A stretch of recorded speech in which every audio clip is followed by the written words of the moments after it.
Hello and welcome. Trying to avoid a bit of millennial pause there. My name is Erin Raethke. Welcome to Create, Share, Learn Live with my wonderful co-host Ben Eyles. How are you tonight, Ben? Erin, I'm good, mate. Good to be here. I didn't, these months just come around so fast. It's They like do. It's crazy that it's already August. I don't know. I Yeah. legit just sort of go. "Brr." Yeah. But yes, we almost didn't go live because just as 8:30 was rolling around, my docking station for my computer decided that it was going to just stop giving me monitors, stop giving me a keyboard, which, is really helpful when you're about to hit go on a live stream and you're doing your pre-stream quick, like pre-flight check. So that was super fun. But it could have been worse. Hopefully it's just got all the gremlins out and that's ready to go now. Well, I'm just giving it a little bit of side eye. So everybody just give a bit of moral support to Ben if for some reason I freeze at a really unflattering facial expression and then just sort of leave him hanging for a second there while he tap dances while I unplug, crawl under my desk, whack my head actually really hard, crawl under my desk and try to unplug and plug things back in again. The old IT fix for everything. Did you turn it off? Great. And do it again. Docs are the worst. I remember when I worked on the service desk, the docs you need them, but they're just the point of failure nearly always for everything, I think. And that's the trick. Like, back in the day, your laptop would have heaps of ports. So you could sort of plug everything directly into your computer. Now, not so much. It seems like having less ports is the thing. Less ports, but there's also this thing, and I knew it, now I've forgotten it. But if anyone's watching, that'd be great. And if anyone's watching and leaves a comment explaining the thing, there's a thing about something about 5 USB buses in a computer. And then if you have, so it could be your fancy dock is one, your USB dongle is another. If you get too many of those going, the whole thing wrecks itself. So goes kapooey. Yeah, for sure. So yeah, it'll be really interesting to see how this goes. So let's not tempt fate too much longer, and we'll get started. Now we are first going to discuss some wonderful news. We should have rehearsed that. I had a very different take on it than you did. Oh, it's okay. All voices eventually lead to harmony. It's all good. Oh, nice. That's a good drop for later on. Now, oh dear, it's really not liking my monitors tonight. That's so interesting. Together, Erin, you've got this. It does not. I might just then unshare that monitor because this is the monitor that's also going through aforementioned dock, which may or may not be having some sort of existential crisis. The camera's looking great though, and if you've got pixel peepers, will notice you've done some work on the StreamYard. Yes, StreamYard. Well, you can't glance at our top corner anymore because I did actually commit to a promotion they have running actually until tomorrow, where they make it a little bit more affordable for enthusiastic amateurs such as us to be able to do some stuff. Now I see that you've shared your screen. I haven't shared that unless I've done that by mistake. I can remove it. But see, it's sharing both of ours at the same time. Well, this is some fun bugs that we're encountering. Yeah, that's all right. Oh my goodness. So I'm not getting your screen, but if I add mine. Oh, there you go. I've got it. Added mine. Okay, there we go. Live. I love it. It's so good. So good. But see, that's the thing. We're showing how completely unflustered and professional we are. That's it, because this is live, folks. It can and will go wrong on you. And is this wrong? Is this just different? It will go different on you. Erin. Yeah. What have you got for our news? Well, it's sort of a follow-on from last month. The whole thing is just sort of evolving. Last month in our live stream, we talked about the under 16 ban for social media. And at that moment, a month ago, 4 weeks ago. How good is it? We're now old enough that we can follow a story. I know, right? It's so good.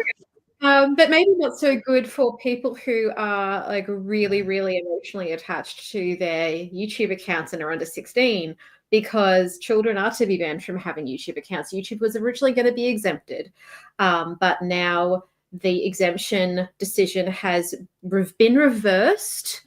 That will make a positive difference. And they do make a couple of, reasonable arguments in relation to this. The more tightly curated YouTube Kids app will be spared from the ban. But they do the point in this article, which I am going to pop into the comments for everyone's later reference. One of the points that they make is that I think it was 4 out of 10. I think it was this article. It said 4 out of 10 children have reported that they have experienced age inappropriate content when using YouTube, which is obviously less than ideal.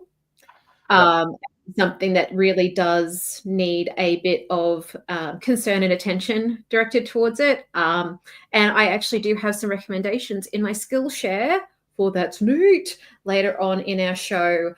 Some thoughts that I have had and some actual settings that you can use on devices that you have that you may hand to your children to use. I am going to valiantly attempt to show both on a iOS device as well as an Android device. So Apple and, insert Android device brand here, to show you how to kind of like lock down your device to a specific app before you hand it off to a kiddo. And that's going to be my share later on in the show. The second little bit of news that I wanted to share that I have some feelings about, Ben, is smartphones affect young people's mental health, so are dumb phones the answer? I agree that more simple phones probably are a good idea to make sure that you can get in touch with your kids. Since I had that exact phone when I first started going to uni over 20 years ago, I had like an emotional reaction when they referred to them as dumb phones, because I remember paying my 50 cents a text and my $10 a month for my Nokia 3310. And I was just tickled pink with the fact that I had a phone that I could send text messages to my mum to let her know when I was coming home from uni on the train. I mean, like playing Snake on the train. And you brought up a bit of nostalgia for me, Ben, as well, of your favorite feature of the old Nokias. Oh, the composer. Like, there's nothing dumb about them. Like the way that you would have to, it was like looking for guitar tabs on the internet. Remember that? You would find how to manually input the notes to a song through the composer feature in your Nokia. So you could have a polyphonic ringtone. Yeah. Did you? I programmed the indie theme into my phone, and then like that took, they talk about smartphones being a bit of an attention suck, but I spent hours trying to get that just right. Yeah. Wild, isn't it? I mean, there's a lot of love about those old Nokias, the battery life, the thing. What the smartphone thing? They were indestructible. They could fly to bits as they skidded across the bitumen, and you could pick up the bits and snap them back together, and it just worked. That's it. And just peak humanity right there on the screen. Absolutely. What was I looking at the other day where people were saying at the time people thought it was ridiculous when The Matrix was made that, the late 90s was looked at as like the peak of humanity and technology development. And then, what's happening in the news and how we don't learn any lessons from anything and how we use certain technologies, you sort of go, I know.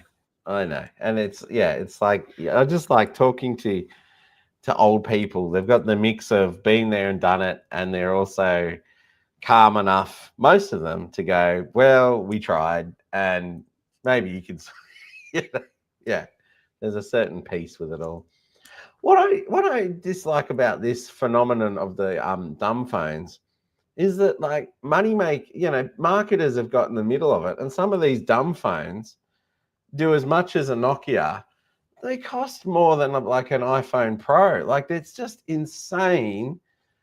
And we're seeing it with cameras too. I know I've talked ad nauseum on this show about the little point and shoot thing.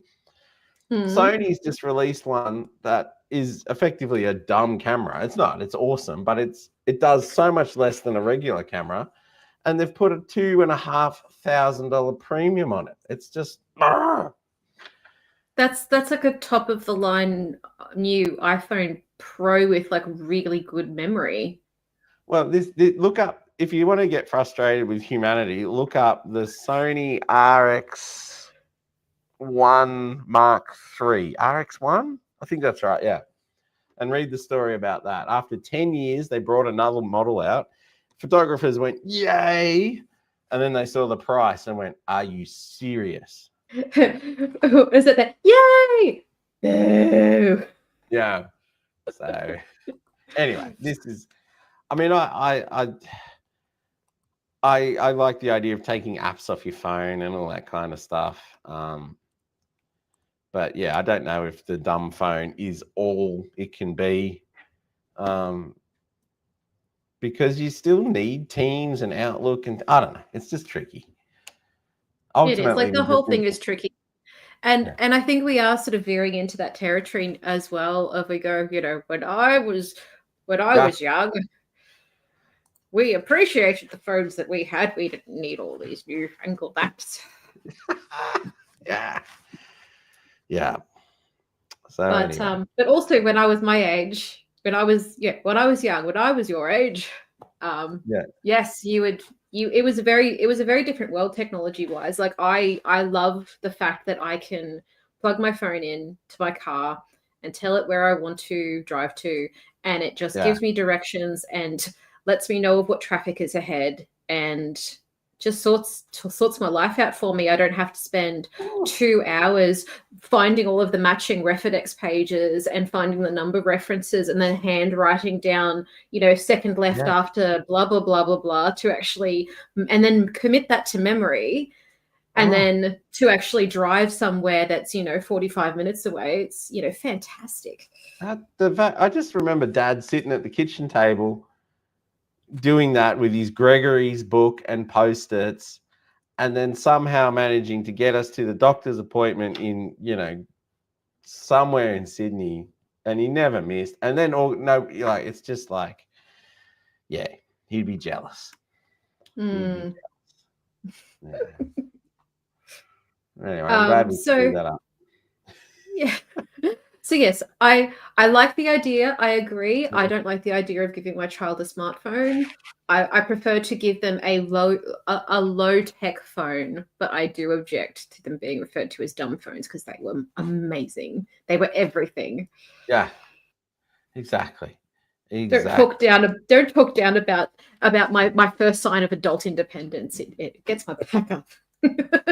Yeah, it's just like, there's surely got to be an equivalent word that's kind of positive to go with it, I think. You'd think so, right? You'd think so. Yeah. Okay, now I'm going to try the screen share again now, because I've shut down a couple of things in the background on my computer just to see if that makes it stop hyperventilating quite as hard. Look at that. Gorgeous. There we go. Crispy 1080p screen share.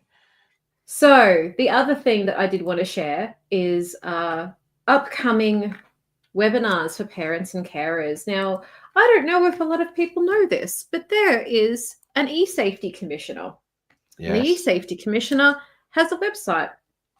And on that website, they have a massive range of informative articles. And they also are offering different topics relating to eSafety, eSafety of your children, as well as, other vulnerable people that you may have in your life. We talk about kids because obviously Ben and I are respectively in different parenting eras. Your kids are a little bit older than mine, but we're sort of having to navigate this brave new world that has so much digital content, and people having so much reach that they can then directly contact our kids through apps that may seem innocuous on their devices, which is terrifying. So we're having to educate ourselves because when we grow up, because we are now both in our early 40s, when we grew up, it was very different. Absolutely. Yeah. Very different. There was chat rooms towards our late teens that we could get access to. Oh, yeah. After MSN. After you listen to the modem going. Are you on the modem again, Ben? Yes, Mom. Get off the computer. I'm expecting a call. Yeah. But yeah, so there is a range of different seminars that are coming up through the month of August. They also have some things scheduled in September. So if you are wanting to educate yourself a little bit more about things that you can start thinking about to help secure vulnerable people that may be in your life online, even if you may be feeling a little bit vulnerable yourself, it's definitely worthwhile having a bit of a look, because there is some really serious stuff that's happening in the world that our children are growing up in, and it's good as a parent to at least have a bit of an awareness about what is emerging and some strategies that you can use to try to protect yourselves and protect your children. I think that is well times. We used to use eSkilled a lot at council when I was tech training a ton. There is also one, I had to look it up. It's definitely, you'll find it if you get around the eSafety.gov.au, but it's Be Connected, which they do similar webinars, sort of pitched at that kind of occasional computer user, but it helps with the scam watch and then this kind of stuff as well too. So beconnected.esafety.gov.au. That's got it, and I'm going to pop the link to that into the comments of this live stream, and we will consolidate them into the description once this live stream is over and we're done. Love it. There we go. Yeah. And they do a couple of live webinars too. I remember attending a couple, and yeah, very nice. Jinx. Okie dokie. So yeah, that's all from me, Ben, as far as news goes. I was wondering, since I've done a bit of the talking for this particular episode, I was wondering if you would like to lead us into doing the voiceover for our wonderfully psychedelically titled segment. I'm so excited. Called That's news. Neat. Oh, I love this one. Okay, right. So Ben, please take the stage to start your share. All right. So we talked about eSkilled there. So I want to show you through. There's been a big update to probably all our favorite apps at the minute. Well, mine anyway. I'm a Photoshop tragic. You know that. Big update. It's good they're in July this time. Usually there might be more. It sort of feels like September, October, and you're tempted to try all this new stuff on all the stuff you're about to submit for school. Don't do that. Don't do the later one later on. But this one, you know, usually there's quite a few nice things, but this one's got a bit of a rip snorter in there. So we'll get to that real quick. But there's as always, I really like the Photoshop training channel by Jesus Ramirez. There he is. Look at him. And he's lovely. And so you can get on that one there. And then, so he's got a bit of a roundup. And then I'm going to show you this one called Harmonize, which is about compositing. I'll run through a couple, if that's all right, Erin.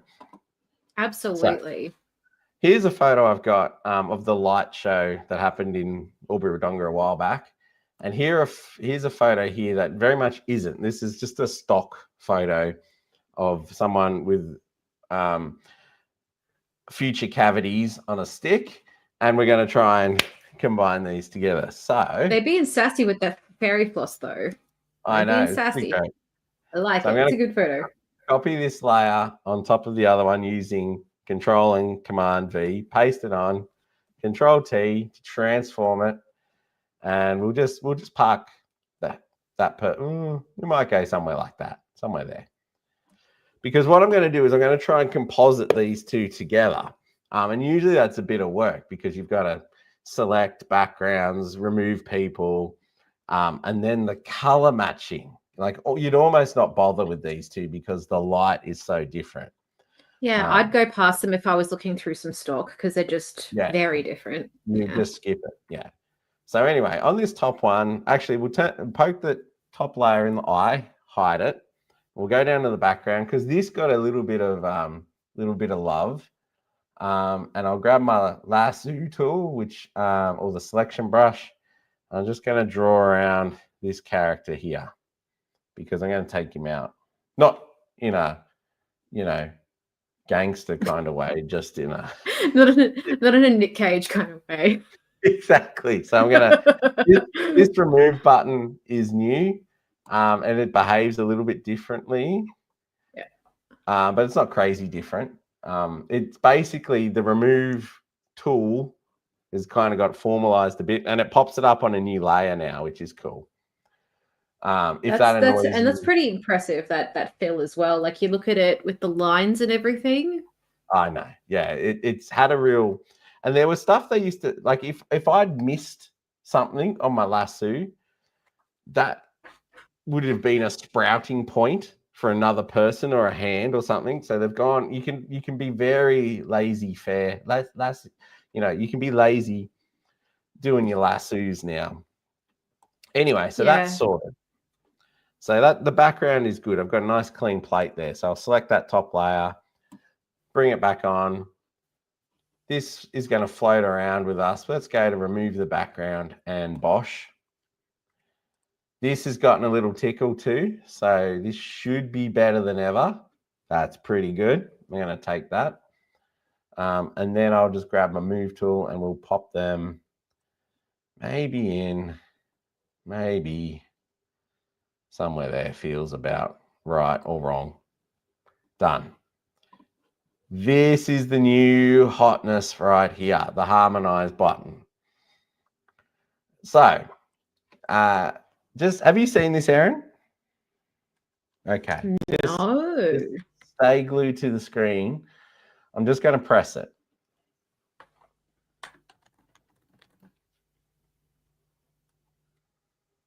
It's using a generative AI credit to do this. It's having a think. See, I've always done this manually and spent like a long time squinting. We need to add a lot of blue, a touch of magenta. Making my neck hurt, like adding some directional light, like and doing Yeah. Well, even back in the day, you used to be able to do like a 3D shadow, or I've seen people, they would take the layer, duplicate it, turn it into a shadow, put it on the ground. Anyway, check that out.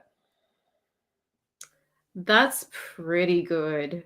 It's not bad. We got, obviously, it's Gen AI, so we've got a couple of versions. I think the second one's probably... Yeah, the second one's... So it's noticing there's a bit of a kicker here, and it's popping it on the leg. If we turn it off and on, it hasn't done a lot this time. It can generate the shadows too and things like that. But I mean, I would... it's pretty good. And if I grab both those layers, maybe we could almost hide a feet. That's exactly what I was about to say. That is what nearly every compositor does, especially on a live stream. Just hide the feet. Hide the feet. 100% hide the feet. So there you go. That's kind of it in a nutshell. We've obviously got the opacity controls, bits and pieces. I'm in the Photoshop beta app, but it'll come to prime time soon. there are a couple of quirks with it in terms of it's not like super high res yet. You can upscale it a tiny bit when it lets you. It has problems there. Watch those videos from Jesus, because he's got a trick where, because a lot of the generative stuff in Adobe is limited to 1024 pixels tall and wide, like in a little square. So that where this is working at the moment is apparently it's stretching that across.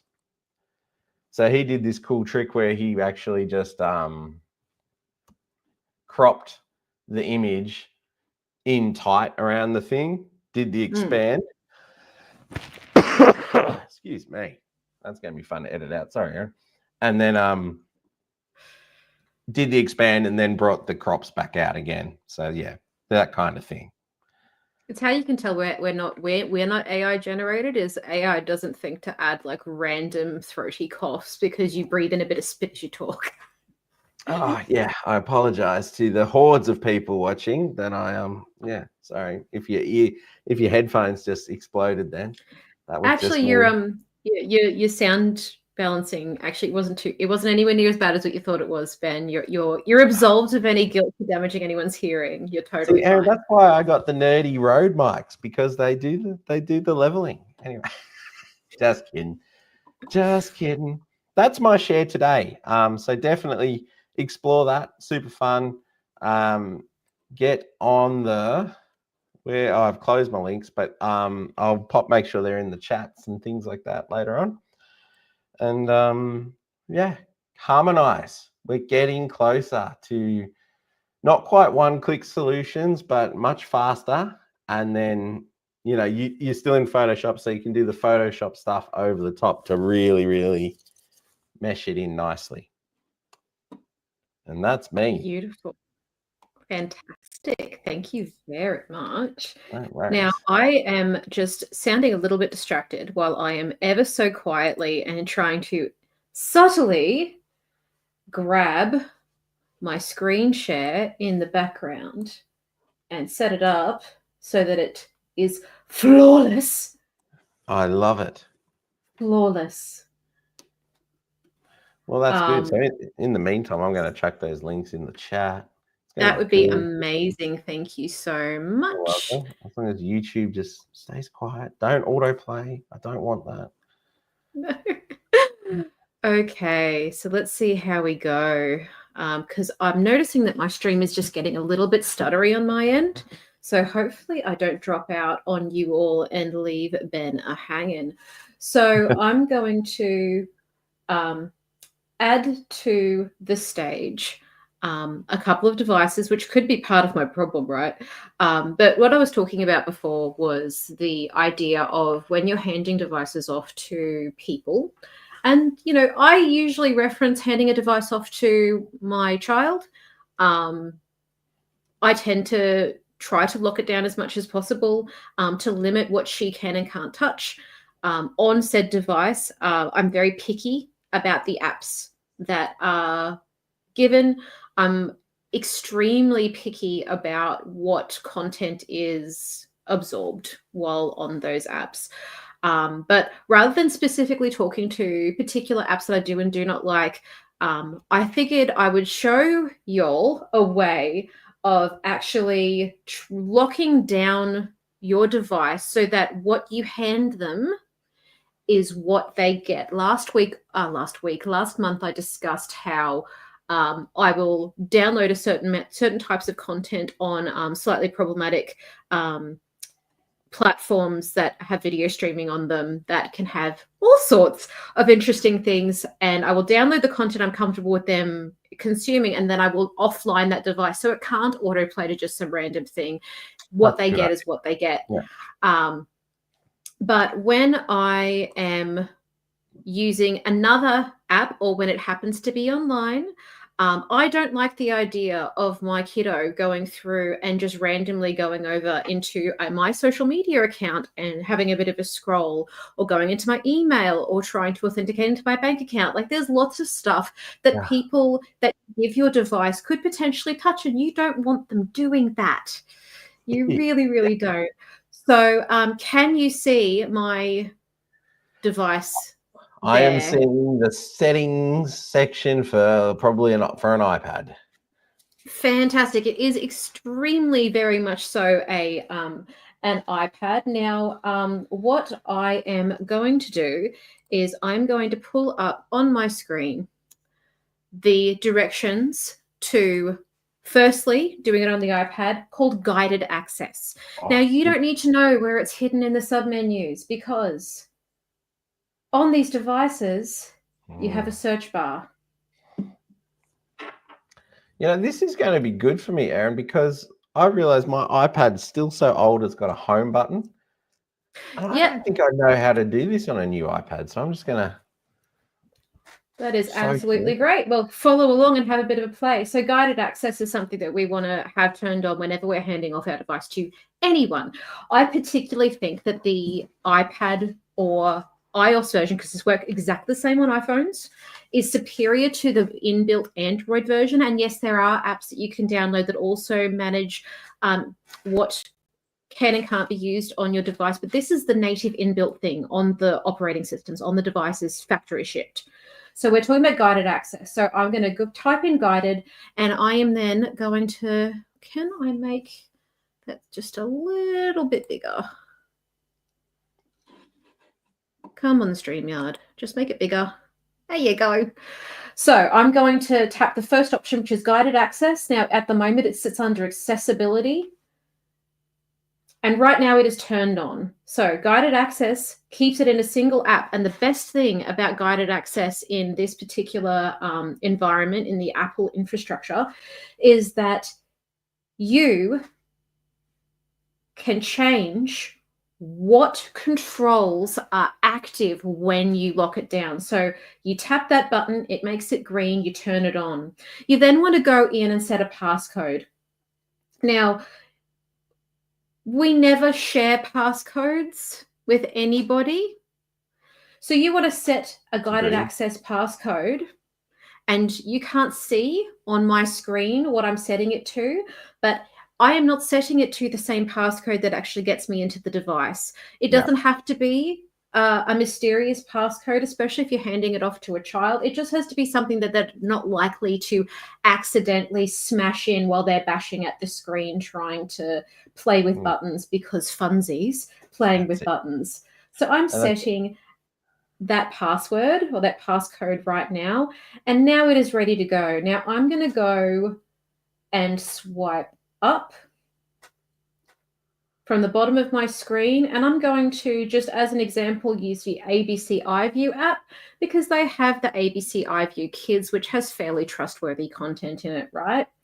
So I can hand this app off to my kiddo with a fair amount of confidence, and I do use the ABC Kids as well, that they're not going to be encountering anything all weird.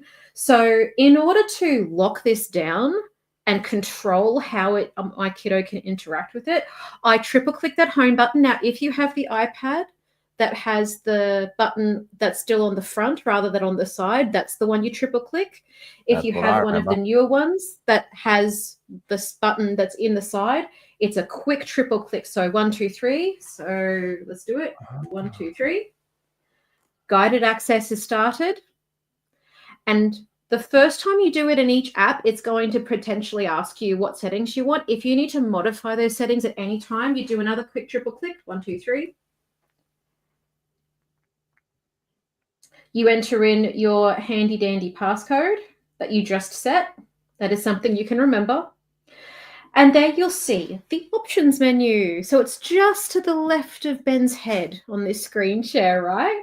So if you tap that options menu at the bottom left-hand corner of the screen, you will see that you can disable them turning up the volume.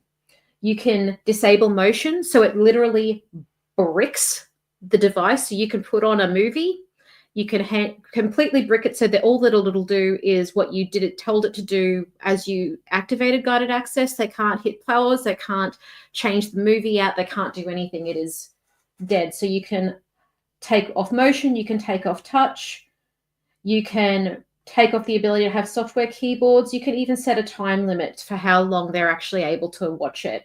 So there's, within those 6 controls, there is a lot of power for you to absolutely 100% dictate what can and can't be done within this app.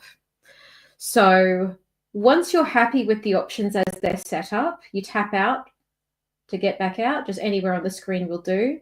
And then when you're ready to hand off your device, you hit that resume button. And now guided access, I can go through, I can look at the different programs, I can pick something for myself, but I can't go to the main screen of the iPad. I can't swipe up. The swipe up controls are gone. I can go into the iView menu itself, but other than that, I don't have any controls. So say, for instance, if I was to select this program, and again, triple click, hit the watch button.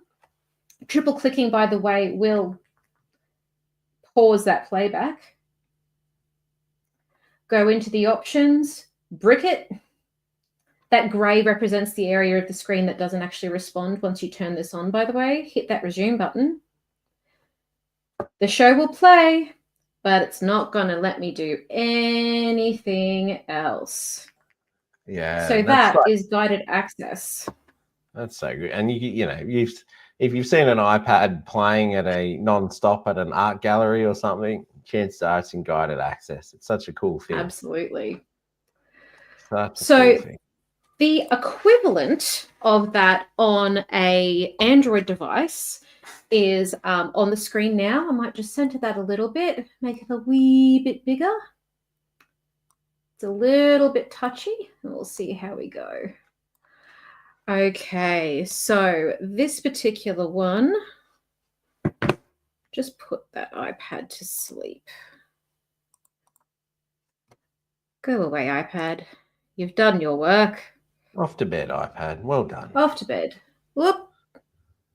Something's had a little bit of a conniption there. All right. You're doing well, Erin. Your dock is not with you, but you're holding it together beautifully. Okie dokie. So what we're doing now is we're on my Android device, and we are going to use the Android version of this, which is pin and unpin screens, because of course they can't use the same terminology to make life easier for us, can they? So on an Android device, so that's a Samsung, Nokia, Windows phones, I think are Android now, aren't they? They don't have their own operating system anymore. Agreed. Yep. Android. You want to pin the app. So turn on app pinning. So what you're going to do is what I did before, where you go into your settings menu. So on this device, it's the little gear cog at the top left-hand corner of the screen. So in that gear cog, I'm going to do the same thing. I'm going to have a bit of a searchy search, and I'm going to search for the word pin, P-I-N. And there it is, pin app right there. I'm going to tap that for myself, and it takes me to the menu where it's located. You can see I currently have it turned on. Turning it off and on is as simple as that. You turn it off, you turn it on, okay? So once pin app is enabled, you go to the app that you want to pin. And this is the bit where I don't feel like the user interface is quite as slick as the iPhone version, but you go to the little icon on your screen at the bottom left-hand corner, the 3 vertical lines, and you tap that to go to like your app preview. Now, what I want you to do is look towards the top center of the screen where you can see the app icon sitting there. Now, that app icon, you need to tap it really fast. If you tap it slowly, this doesn't work. It's a quick one tap. And then you'll see the option on that menu that appears to pin this app. It gives you instructions, which is very handy dandy. To unpin this app, touch and hold the recents and back button, which is the bottom left and bottom right buttons. You can see the vertical lines or the back button at the same time. It does say touch and hold, But as you can see, I can navigate through, but it doesn't give me any further restriction. It doesn't give me controls over whether the volume can be turned up or down. It doesn't give me the ability to lock the app so that I could press play on a video like I did on the iPad and it just stays in that and they can't make any changes. I can still make full changes and access throughout this app, but I can't exit out of it. Like if I hit the home button, nothing happens. If you can just see at the bottom of the screen there, it just ignores me and then gives me instructions to say to unpin this, darling. So I'm going to do that now. I'm going to, at the same time, tap and hold those two buttons. You can see it highlighting on the screen. And it says app unpinned, but what you can't see, because my phone is locked, is it takes me to the lock screen. You see there on my webcam? You can indeed. Let's make me big. It says draw unlock pattern, or it gives me the option for whatever security settings you have on your device, right? So if I now unlock that device, it will take me back out and I have full use of the device again. So it's better than nothing. It localizes you to one specific app. I don't feel like it addresses the issues that we have with people being able to go into areas of apps that they maybe shouldn't, or restrict the usage of all of the features of apps. But it certainly is better than just handing them the phone unlocked to consume whatever content they might happen to be able to access with a few flicks and swipes. Right. So that's me. I love it. I think that's good. You're right. The Android one feels like it needs just a little bit more, but just a little bit more. But like you said, it's Android, so there is an app for that out there in the Play Store or whatever store. So many. Yeah. So, but that's the thing. Like, there's so many apps out there now that claim to do one thing, but then it's pay for play, it's subscription based. It might have some of those features that lock things down, but then it's also harvesting your data at the same time. And it's if you can have really good solid security features where you can very quickly and easily, like, triple click, choose your options, done. So easy, so good, and so necessary, because you definitely, especially, vulnerable people, you do not want them having willy-nilly access to, the same device that your life, in a lot of people's instances, your entire life is on your phone nowadays. Mm-hmm.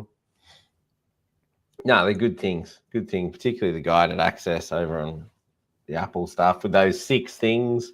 You can just about get everything done there. Absolutely. Yeah. Good share. So I think that's all from me for this evening. As far as I've stood on a soapbox. I've bemoaned that I'm starting to feel old by the way they're talking about the technology that I grew up with. How dare they? I've talked about kids these days. I think I've covered. I think we've hit all the points. I think it's good. Nice, clean, neat show. I like it. And Ben, I'm going to have to go in and have a bit of a play with your demonstration myself later on, because I have not played with those features yet in Photoshop. You always show me something that I go, oh, I've been doing that the hard way when I jump into Photoshop, because I'm a dabbler in that space. Yeah. I'm a Photoshop dabbler. I am not a Photoshop expert like yourself. So I always learn something new. It's definitely in it's cool stage. Like, remember the first bit of Gen AI when we're like, oh, now we can put a hat on him. That was, but resolution wise, you'll learn from the videos. It's still a bit of work. Like, if you put an awesome megapixel photo on top of your awesome megapixel photo and do the Harmonize, you'll be like, oh. But man, the way it's bringing the colors together, it's good. It's good. It's definitely come a long way from being impressed by the way that it allows you to edit out the ketchup stains on the shirt in the work photo. Yeah. It's almost perfect. We were all so impressed, and now it's just come along so far. Yeah. Yeah, it's getting to that stage where even if it just makes the shadows for you, you don't need your shadows in high res. You don't need that. So you could take that. Yeah, it's starting to get, it's filling in a piece of the puzzle now. Yeah, it's really great. And wrong shadows do definitely trigger uncanny valley. That's one thing that I often will do when I'm creating the videos that I create for work. Is it's amazing, even if you're adding say for instance the image of a document, and you're saying this is the document that you look for, and you have like a little picture of the document. The difference between having a flat looking screen capture of that document, a picture, on showing on a screen, if you give it a drop shadow, so it actually looks like it's in a place and time. It isn't just, it makes it look less like a picture and more like actually something tangible that they would actually pick up. And it just looks right. Yeah. It doesn't look flat and weird and artificial. So shadows and lighting, it definitely is something our brain's ability to sense the uncanny valley. Absolutely. And if you can't get it right, Erin, just hide the feet. Just hide the feet, yeah. Hide the feet. Put a bush on them, put the dog in front of the feet, or just crop it. Just hide the feet. Your life. Well, like I do, just like up the feather slightly when you're doing. When you're doing chroma keying, it does a lot of heavy lifting. It's a bit too weird and green. Do a color replace. We'll show you all the cheap and lazy fixes to your graphic design problems. I always work very hard for my cheap and lazy fixes, because usually I try everything else before I go, yep, nope, that'll work. Yeah. Back to the thing I should have done in the first place before I started getting fancy and dug myself a hole. Yeah, there's a reason. They work. Yeah. There is a reason that they work and that people keep using them, because Yeah. But that's wonderful. My favorite one, just to check in, there's a graphic designer called Renee Robin. No, she's a compositor. Oh yeah. Her thing is she never uses a round brush. So she has all these brushes that are shaped like janky, bits of jankiness and scribble. And she uses them because life doesn't, edges aren't round. No, it's very true. It's incredible the difference it makes. Yeah, and there's just like crazy things that you can do with brushes nowadays. It's come a long way from either like being a small square or being a perfect circle. Yeah. Like diffusion, light diffusers. Yeah. That's what it does. I know, add some noise, hide the feet. Add some noise, hide the feet. Those are words to live by. Thank you so much. And I think we'll call it on that, Ben.